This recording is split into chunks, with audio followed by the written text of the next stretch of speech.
Going for sports. Last night we got major news last night in baseball. Not a good day to be a Met fan.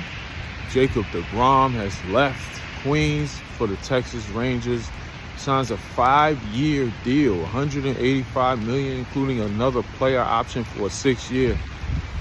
Listen, this is a situation where I can see both sides why things went the way it went. You know, it was clear Jacob didn't want to be here long term. You know, he went there early in spring training. He was opting out. You know, he kind of was lukewarm. There was reports throughout the season that, you know, he was looking to test free agency and find a deal to leave, you know. And us Met fans, a lot of us didn't want to admit it. They didn't want to admit it. They didn't want to accept it, that he probably was interested to leave, you know. You heard leaks about how, you know, he wanted to be close to his family in Florida.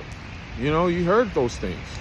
And then early in free agency, before it was about to start, you heard reports saying that his camp reached out to Texas.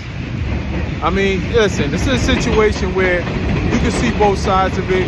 He wanted to change the scenery. He wanted to take the money and get a bigger contract. It's probably going to be his last big contract in his career. You know, he's 34 years old. Hey, best of luck, Jake.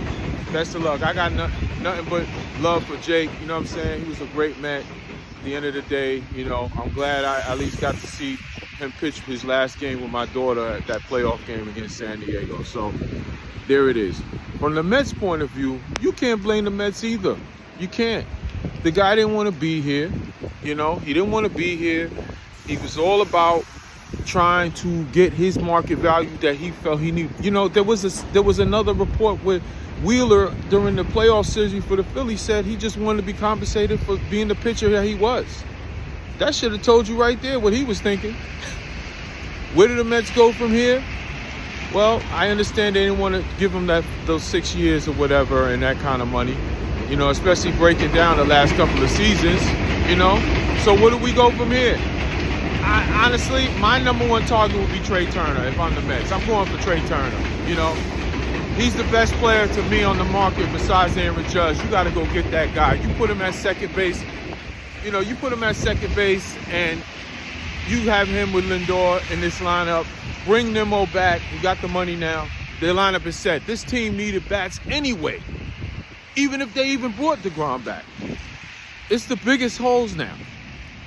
You can go out there. You can talk to me about Verlander. I'm lukewarm on Verlander. Maybe some Met fans really want him.